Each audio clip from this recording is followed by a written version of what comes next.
So this meditation can give some feeling of the vastness of bodhicitta, including all universal sentient beings.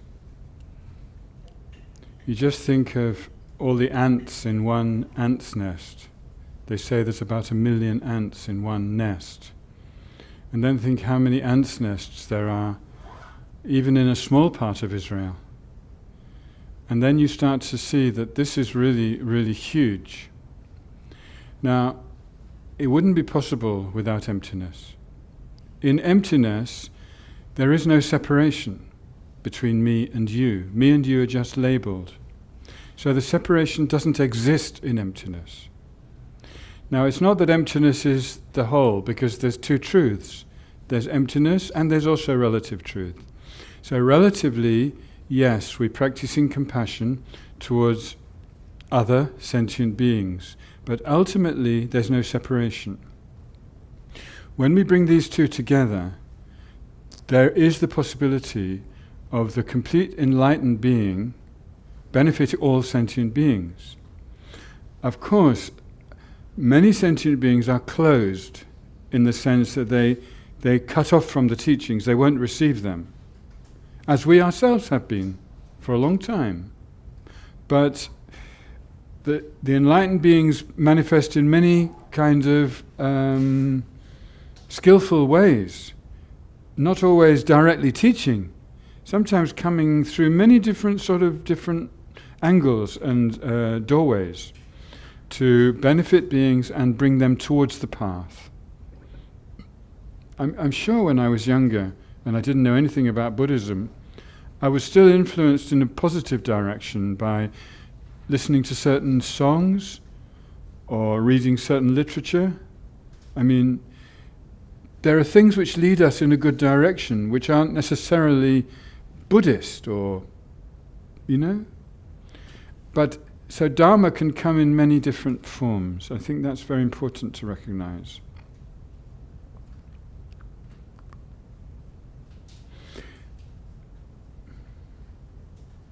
But the vastness of the bodhicitta is really something extraordinary. And if we compare that to the path of the one who just interested in their own liberation, their own freedom from suffering, which is called Hinayana, then really it's something like the comparison between the water in one hoof print of a horse and the water in the great ocean.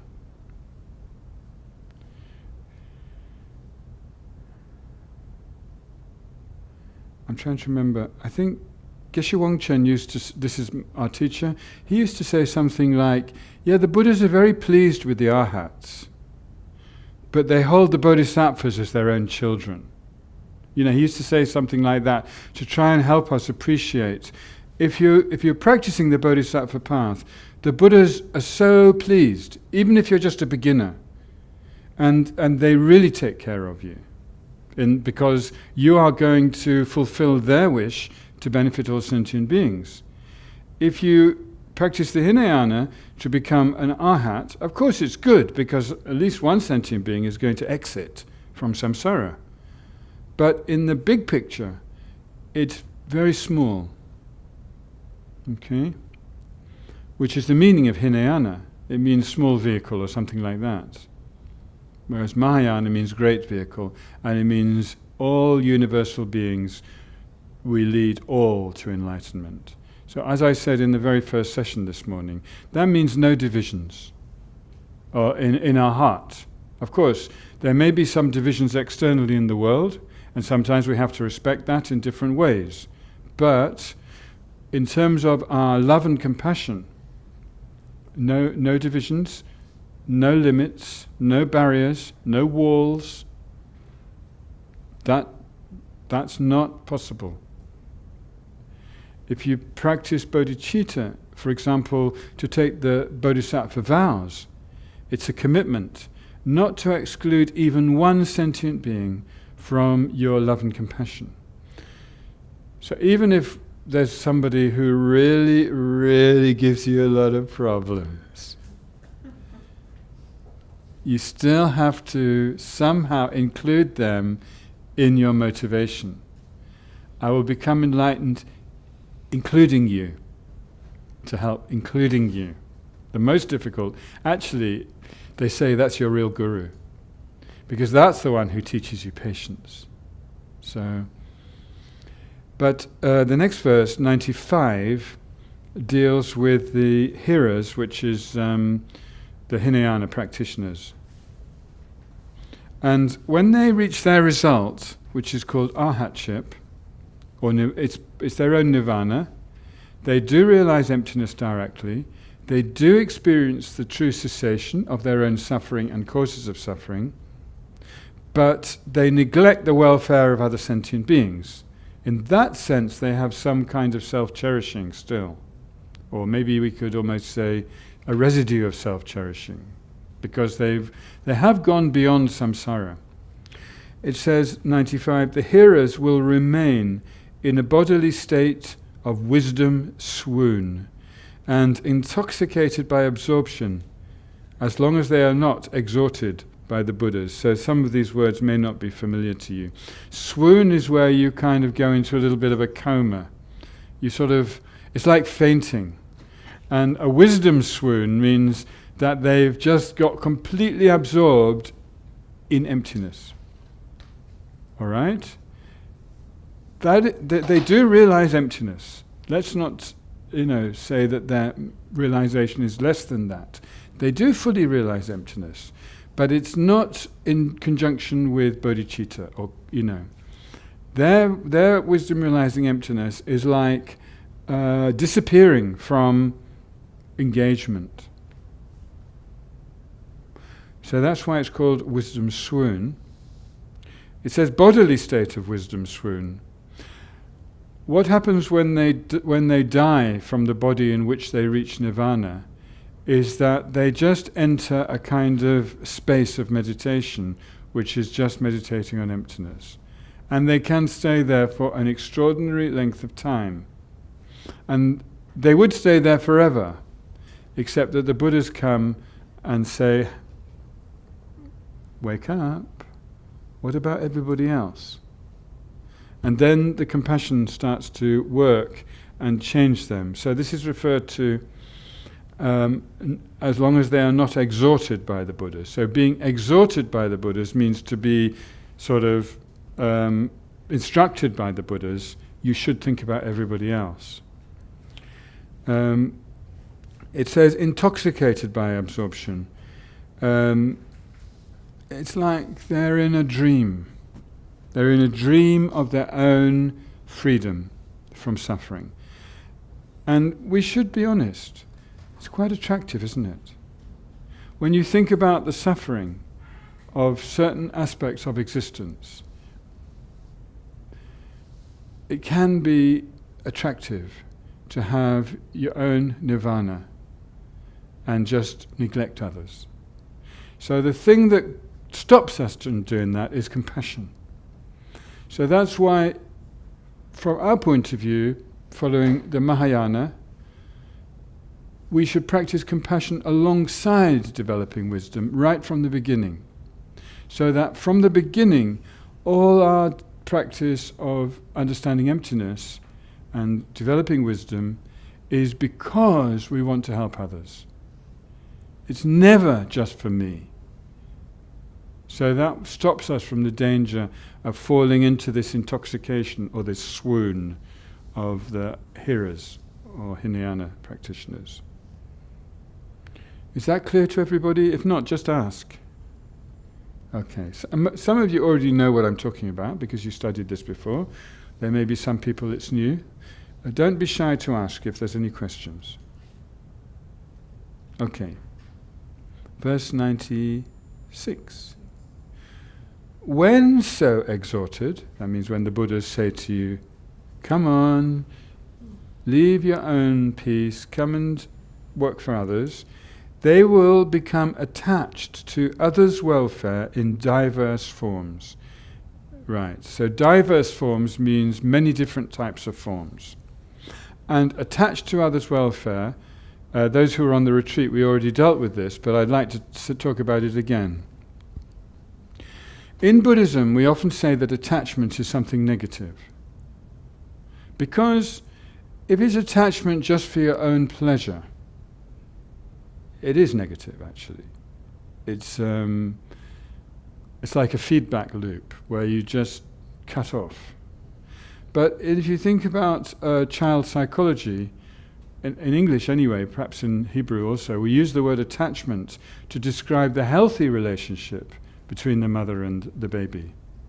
So I think it's good to use the term healthy attachment or unhealthy attachment. And what is very interesting is that the healthy attachment of the mother for the baby, which is very, very close, sort of symbiotic love, that is exactly what the bodhisattvas have for all sentient beings. They feel that kind of care for all sentient beings that the mother does for the baby. And so when they say attachment in that context, which is like here, they will become attached to others' welfare. Now, if you think about the mother and the baby's welfare is her complete obsession almost. It's like she's always looking to see if the baby needs something. And as soon as the baby cries or shows some sign of some need, the mother will check what does the baby need. So the bodhisattvas are like that towards sentient beings. It could be in any situation. And when someone has a need, and you see what that need is, spontaneously almost, without question, you try to find out if you can do something to help. If you can't help, also you have to be honest, but at least you can give some warmth, you know. Sometimes you can't help practically, but you can show concern. And you know, if you're having a problem or some suffering, sometimes just to have a witness who cares is enough to make you feel less lonely, less depressed, and so forth. So when you are thinking about benefiting others, you don't always have to rush in and intervene. Sometimes it's enough to just be there with the suffering person or beings or animals or groups or whoever, to just be and show, I care. And showing that you care, you don't even have to say anything, you know. It just comes from your heart. It's a very strange thing, but if your heart is open and caring, somehow they probably know. Because they are feeling so sensitive, and then there's this open heart there, and it's just nice for them. And you know, sometimes with animals it's like that. Even birds, you know, sometimes you might be sitting and the bird is wandering around and somehow you feel some love towards that being, like, you know, I don't want them to suffer. And somehow they come quite close because their fear is transcended by the feeling of some good vibrations from that person. And that can happen with animals in general, and it can happen with humans. Small children, definitely. Yeah. Tal, please tell the story again of Lama Zopa Rinpoche in Moscow blessing the animals. She told this during the retreat, and I'd like other people to also hear that. There was one day when we studied in Moscow with Lama Zopa Rinpoche that was dedicated to animals. He wanted to bless the animals. And the people from the group, there were 600 people, were asked to bring every animal they have or they care about to a special, very big place where they built, you know, very big altars and so on, so that Lama Zopa Rinpoche will bless them. And people brought all kinds of animals, big dogs, small dogs, cats, rabbits, tarantulas, snakes, pigs, animals that I don't even know their name, I've never seen before, but they're their pets. You cannot imagine, really. It was tons of animals. Now when they came in, normally, you know, animals make noises, like the parrots and the birds.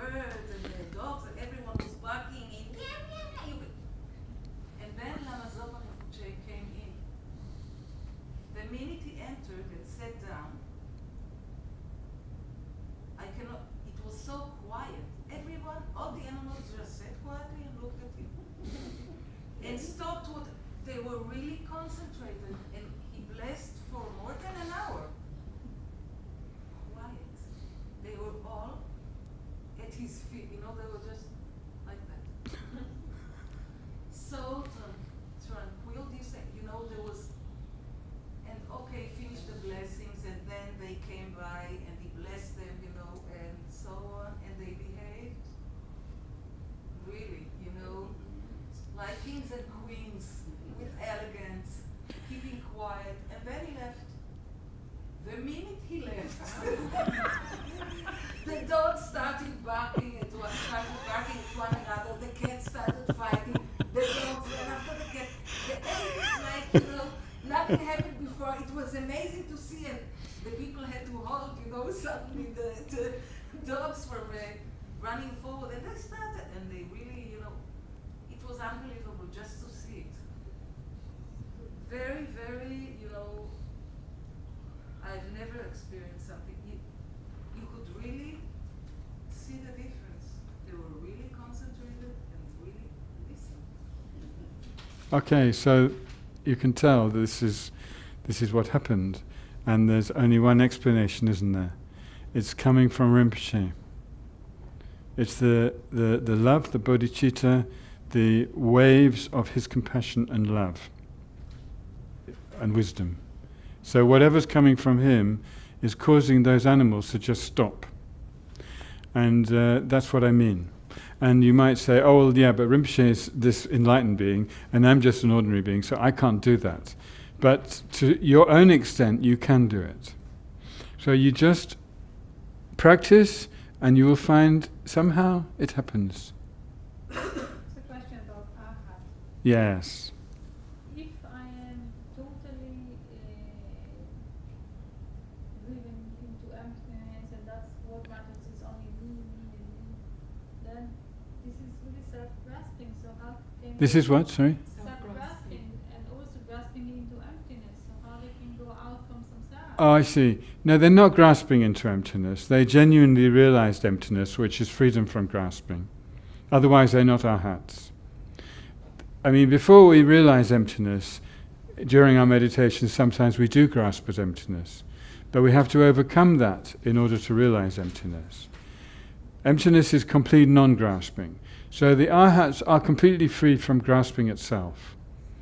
But somehow, because they only practiced for their own freedom, they never really thought about others during the path enough. They did have love and compassion. It's not to say they didn't have any. But the bodhisattva vow is, I will take full responsibility for the enlightenment of all sentient beings. So right from the beginning, the bodhisattvas have practiced like that. The Hinayana, they don't do that. They don't do that. They practice mainly for their own liberation. And they don't believe in emptiness of inheritance? Oh yeah, they do, yeah. Yeah, they realize, in order to become arhats, they must realize emptiness of inherent existence. But just to realize that doesn't mean that you have bodhicitta. So bodhicitta is the other side of the Mahayana path, yeah. So they only have one wing. It's like that, yeah. They only have one wing, and if you only have the wisdom wing, then you will end up in nirvana. If you only have the method wing, then you will stay in samsara, but with a great compassion. So we need both wings, so that we can go beyond into enlightenment, which is said to be beyond samsara and nirvana.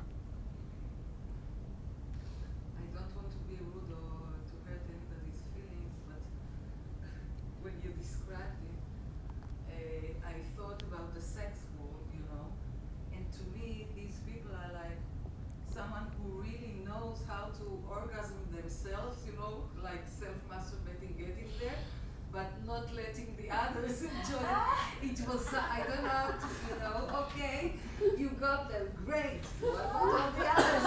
Something like, because you know why I thought of it? Because the last time you were here, Andy, Yes? She's making a leap into Tantra, not in the right way. no, but you told us, I think it was you, maybe that, getting into emptiness, sometimes you did, I remember. Okay, fine, yeah. The retreat in Shalom, Mm-hmm. that you can experience emptiness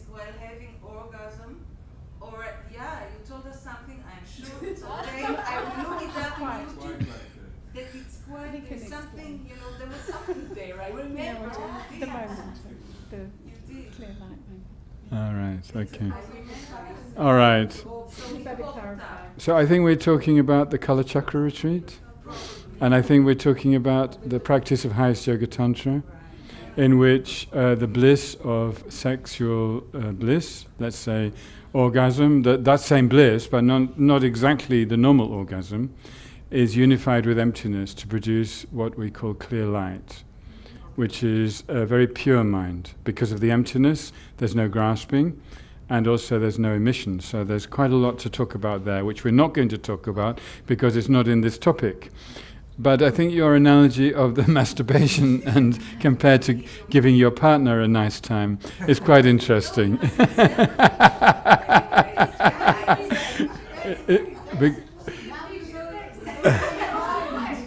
I mean, what we say in Buddhism, we say love is wanting happiness for others, whereas attachment is wanting happiness for yourself. So I think that you can connect that with your sex analogy. And thank you very much, Tal. Very interesting. It's quite useful, actually. It's fine. Okay, so let's just go back to verse 96. When so exhorted, they will become attached to others' welfare in diverse forms. And if they gather stores of merit and wisdom, they will attain the Buddha's full awakening. So this is referring to those who practiced the Hinayana, went into their private nirvana, and then the Buddhas exhorted them, or sort of instructed them, or woke them up, or I don't know what they do exactly. They bring them into the Mahayana path. And then through that, they become attached to others' welfare, because they really start to feel love and compassion towards others, and they want others to be happy and free from suffering. And then they take different forms in order to bring that about, which is what happens in the Bodhisattva path, is we use all kinds of forms in order to benefit others. And then they gather stores.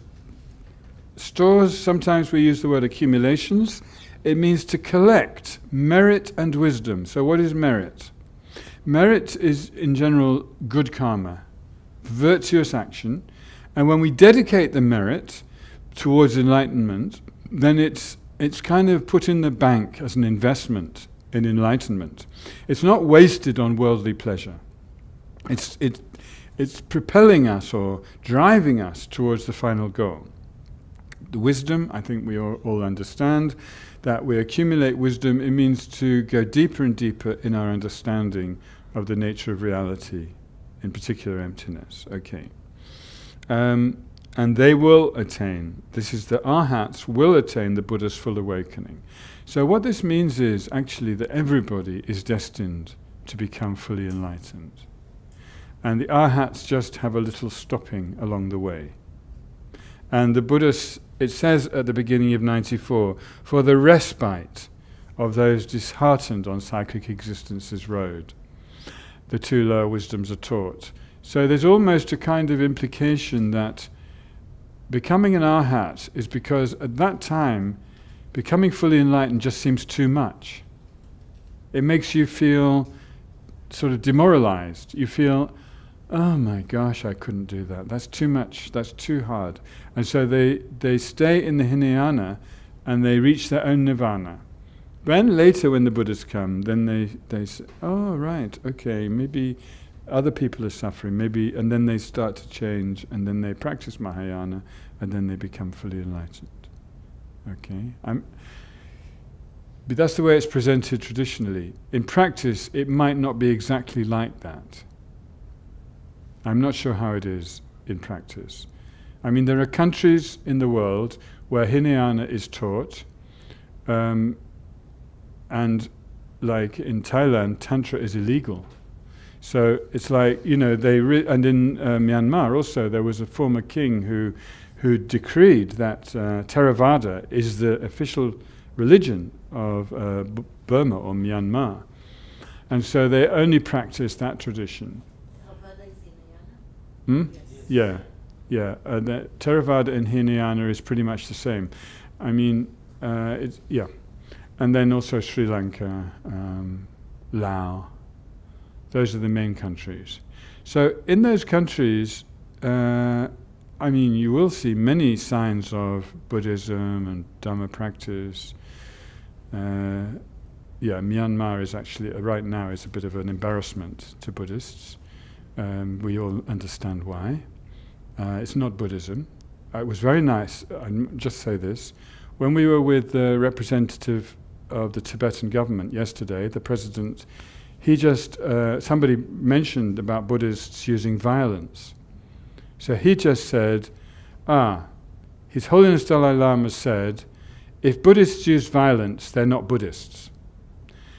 I think it's a very simple statement, but it's something that we can all agree with. So those people in that fascist movement in Myanmar, which has done some absolutely terrible things, that is not Buddhism. They may say they're doing it in the name of Buddhism, but that is a distortion. So in general, Buddhism is non-violent, full stop. There's nothing more to say. It has to be non-violent, or it's not Buddhism. Yeah. The same with all religions. Sorry? The same with all religions. People who misuse. Yeah, okay. So, 97. Because the propensities for two obscurations exist, these propensities are referred to as seeds of existence. From the meeting of the seeds with conditions, the sprout of cyclic existence is produced. Okay, there's two obscurations. The first is the afflictive obscurations, which means the afflictive emotions or delusions, such as ignorance, unhealthy attachment, anger, jealousy, pride, and so forth. Those are the first type of obscuration. The other is called cognitive obscurations, which means obscurations to knowledge. And the Hinayana Arhat is actually quite limited in the extent of their knowledge. Even those bodhisattvas who have directly realized emptiness, as they're going through what's called the bhumis or levels, their knowledge goes further and further. In order to benefit others, we need to really understand correctly what is their state now, what will help them, and how to give them that help. If we don't understand that, we'll make mistakes. That's why some of us who try to help people, we sometimes make things worse, unfortunately. So the point about the Bodhisattva path is that the wisdom and concentration helps us to have the clairvoyance, to understand what another person needs. Now, at different stages through the Bodhisattva path, the extent of your knowledge increases. So the Buddha can know non-conceptually the needs and aspirations of every single sentient being, and exactly what will help them at this stage, and how to bring it to them. Well, that's huge. Before that, there's a 9th ground bodhisattva who knows less.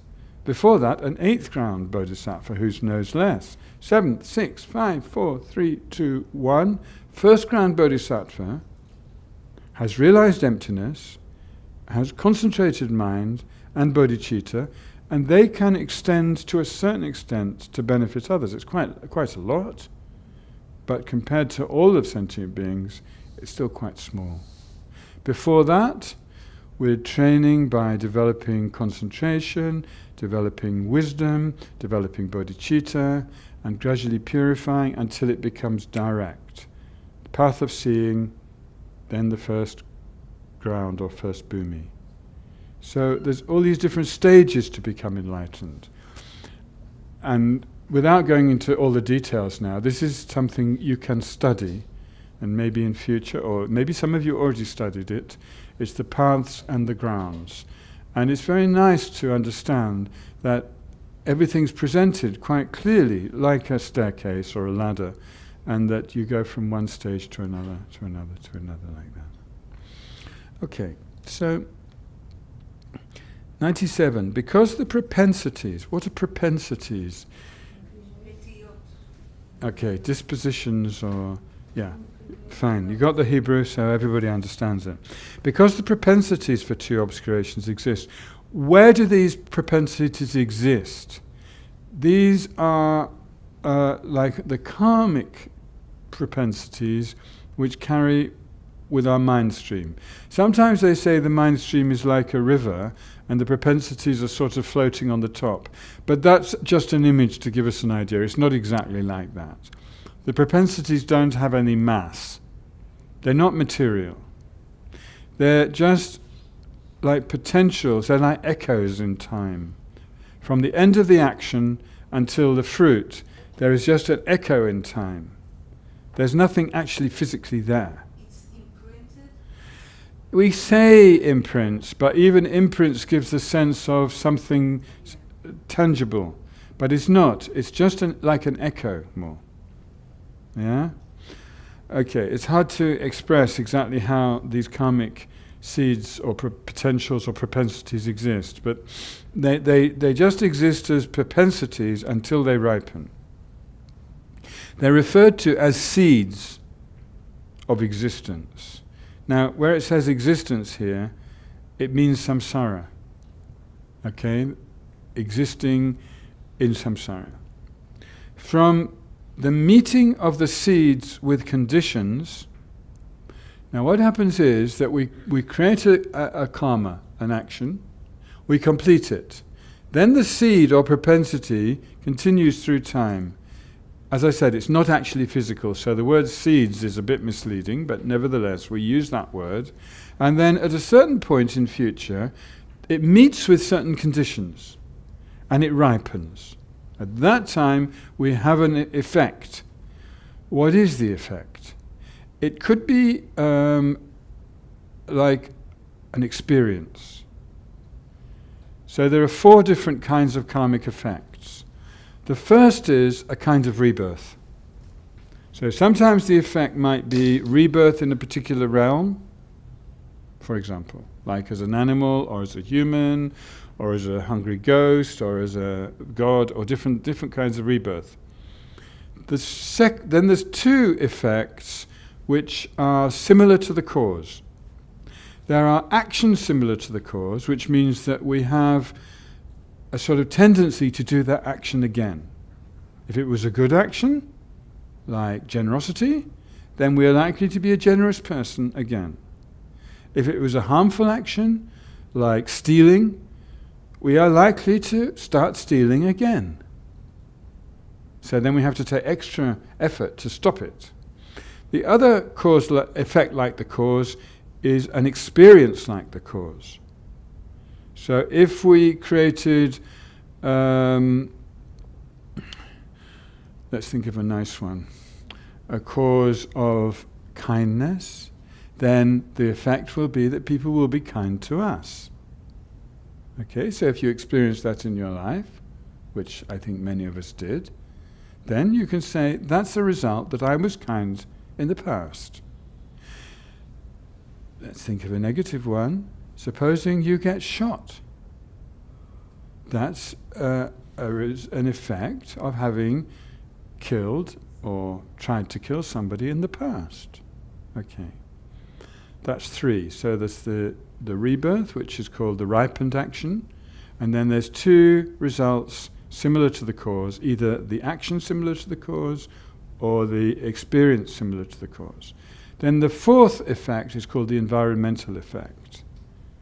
So there's different kinds of environment we can be born into. Okay. So I think generally Israel looks like quite a good environment in terms of the physical environment. I mean, there are problems of living in Israel, I know that. But the physical environment, I notice you have a lot of kind of beautiful plants and trees, and all the vegetables and the fruit are very tasty. And you grow coffee here? No, that's not part of the environment, Shuki. That's what some humans produce. But the environment is everything that grows there and so forth. Now that is because you have great sunshine, but you also have a lot of irrigation. So you had the karma, or the merit, let's say, the good karma, to be born in such an environment. I had the karma to be born in England, where the vegetables and fruit have no flavour, because we don't have sunshine. And when we import them from another country, they put them on the ship before they ripened, and then they ripened just by coming into the light, and they didn't have the flavour. Tough. But there's some good things about living in England too, so it's not all negative. Anyway, okay, so the environment. So there's the fourth. So from the meeting of the seeds with conditions, the sprout of cyclic existence is produced. So this is again going back to where we started this morning, that all of these things are similar to growing a plant. And cyclic existence, obviously it's different from the plant of enlightenment, which we talked about this morning, but it's similar in that it comes from a seed of karma, and then with various conditions it ripens into a plant. And in this case the plant is a samsara plant of either good experiences or bad experiences within samsara. So don't feel that because you have a good experience in samsara everything's okay, because actually it's very insecure. It's impermanent. It won't last. Something will come along to throw it over. Your coffee machine will break down one day. It could be, yes. All kinds of things can happen. So it's not secure until enlightenment. No, I don't. Do they have coffee in the Pure Land? Yes, the best. Have you heard the story about the monk in the monastery who he said to the teacher, "Oh, I'm not sure I want to go to the Pure Land because I'm so attached to butter tea." And so the Lama said, "Oh, they have the best butter tea in the Pure Land." And then he passed away happily. Okay. Right. So now, verse 98 and 99, and then we stop. The saviors of the world. This refers to the Buddhas. Reveal paths following the pattern of beings' mentalities. We've already discussed this, so now it's being made very clear. What the Buddha teaches is according to the mental capacity of the audience, and therefore the Buddha will teach different things. Due to the diverse methods, diverse meaning different methods employed by the Buddhas, these paths differ as appropriate to diverse people. So you will find, for instance, that some Hinayana teachers will say that Tantra and even Mahayana was not taught by the Buddha. That is unfortunate, because that's simply because it wasn't taught to that audience. Okay? So really we have to be very cautious to reject anything as taught by the Buddha. It may just be that it was taught for a different audience from us. Okay.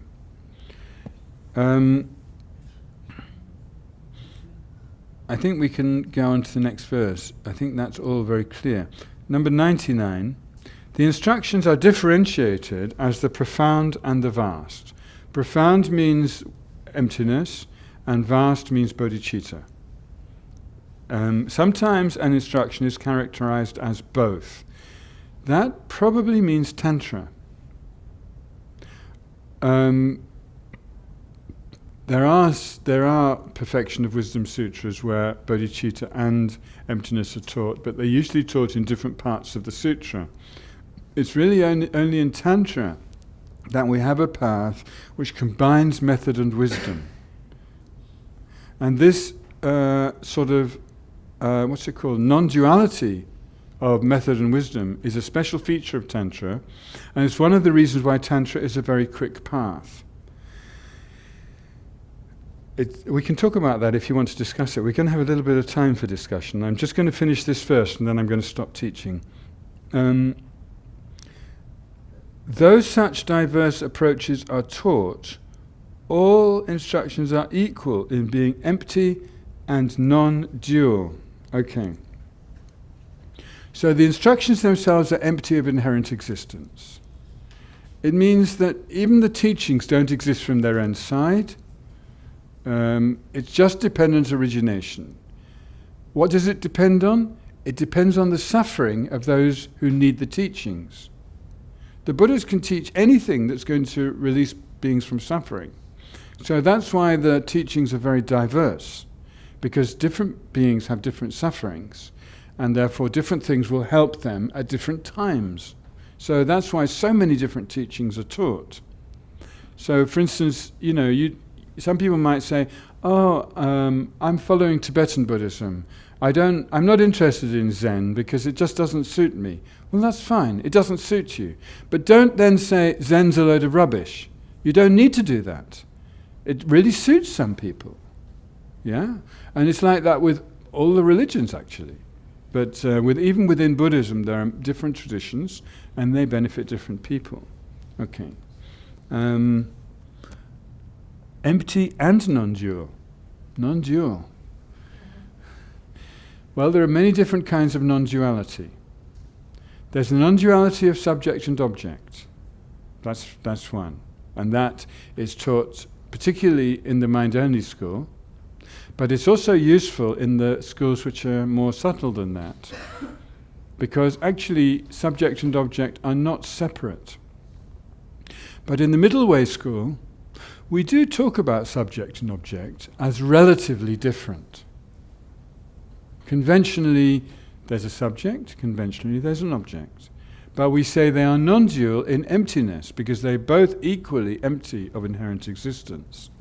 So in the middle way school, we mainly talk about the non-duality of relative truth and ultimate truth.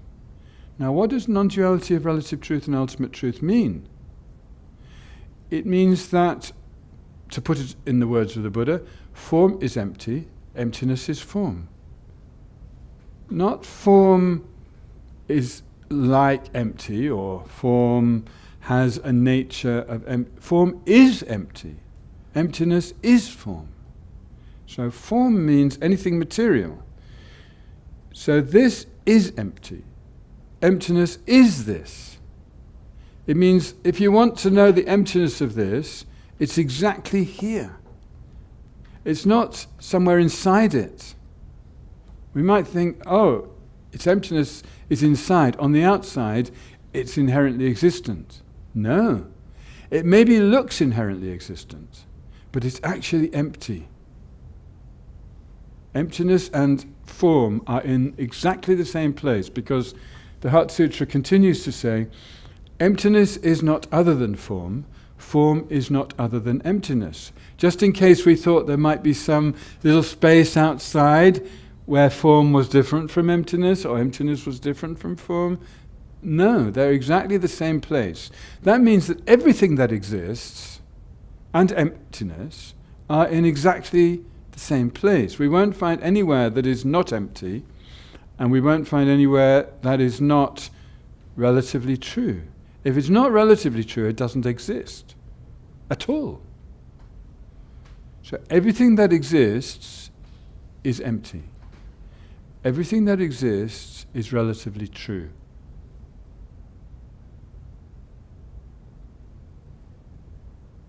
The only thing that is absolutely true or ultimately true is emptiness. But emptiness does not exist from its own side, because emptiness is also empty. When we look for something that is emptiness, we can't find anything. It's the not finding which is the emptiness. But that doesn't mean nothing exists. Relatively, yes. Emptiness exists relatively, actually. The emptiness of this is relative to what appears to us. Its emptiness is relative to its appearing nature, its conventional nature. The conventional nature is relative to the emptiness. So neither of them exists by itself. So just finally, this is what non-duality means. We can only arrive at really understanding that through meditation. In meditation, the clear nature of the mind realizes its own emptiness. And the experience of that is the non-duality of relative and ultimate truth of the mind by the mind. And that experience is the one that really frees you. The true nature of the mind is Emptiness. Yeah. and in meditation In meditation, like we did at the beginning of the afternoon, in meditation you experience the clarity of the mind. You just enter being the clarity of the mind. And then you recognize that this is empty of inherent existence. And there are different methods for doing that. And when you realize that, then suddenly, instead of just a clear mind, there's just a vast space of emptiness. But there is a mind understanding that vast space of emptiness. It's not that the mind has disappeared. If the mind had disappeared, you wouldn't know it. You wouldn't have the experience. The experience is only possible with the mind. that's the experience of realizing emptiness. That's the experience of realizing emptiness and its non-duality of subject-object, conventional ultimate truth. Okay. And there's just one more level of non-duality to mention, which is in Tantra. In Tantra, the subject is not just ordinary mind, it's bliss. Bliss, which is a very subtle level of mind, which is very blissful. And when that is non-dual with emptiness, it can cut even more sharply than the ordinary mind realizing emptiness. When I say cut, what we need to cut is the obscurations. And that means that the tantric meditation can cut even the subtlest obscurations. Okay? So I'm mentioning this. Some of you already practice Tantra, so it will help you to value that path. And some of you not practicing Tantra, and don't rush it, as I said earlier, but on the other hand, do understand it's got some special methods which are very precious if the time is right for you to enter that path. I'm just mentioning it because sometimes, it's not mentioned. And I think that unfortunately sort of leaves it out of the picture. But to be honest, in all Tibetan Buddhist traditions, Tantra is very much part of the picture. It's just a case of when is the time right for the person to enter Tantra. Okay, not very long to go, sorry, but enough time for maybe a little discussion or questions or whatever. Anybody want to say anything? It's open. Just regarding the Tantra that you just talked about. Yeah? Action Tantra there's a difference. Now, if you practice just Action Tantra, so it's still the Tantra path? Yeah, very much so. Not advanced to highest yoga? Oh, yeah. Action Tantra is Tantra, and it does use bliss, but the bliss it uses is not as intense as the bliss of highest Yoga Tantra. So it's a good first step into Tantra. And if you find, yes, this is fine, I can practice this, maybe I'm ready for something stronger, a bit like drinking, I'm used to beer now, maybe I try some spirits, then time for highest Yoga Tantra. But the thing is, whatever you practice, you must be able to transform it with emptiness. So whatever Tantra you practice, you need a good understanding of emptiness in order to stop the attachment. Because otherwise, if we use bliss, it's like playing with fire, and it will just burn you. Yeah. Okay. Any other questions or sharing anybody wants? Everybody's gobsmacked, as we say in English. Means you can't say anything. No? Please, if you have something, just say.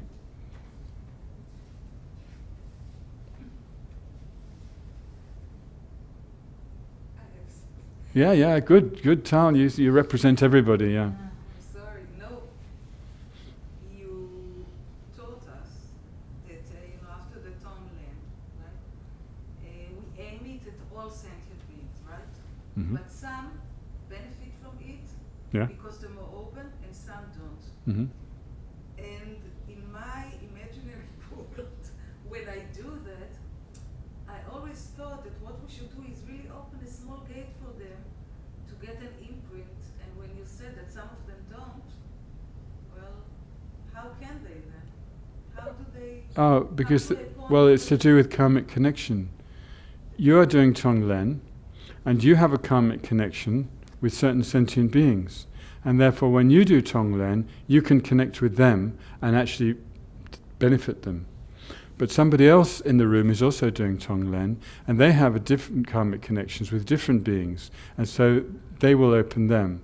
But when you're fully enlightened, you have more capacity to open more sentient beings, and also, well, yes and no, because even then some are closed for the time being, but later they can open. And in enlightenment, there's no problem about time, because the enlightenment is beyond past, present, and future. It's in ultimate time, which is timeless. In the timelessness, it doesn't matter if it's 2 minutes or 1,000,000 eons. You don't feel any problem about it. So in other words, the enlightened being is there when the sentient beings are ready. And they tend to come in one by one, actually. Okay. So the motivation is to benefit all sentient beings, but in actual practice, they're coming in one by one. Okay. That's the end. Until tomorrow.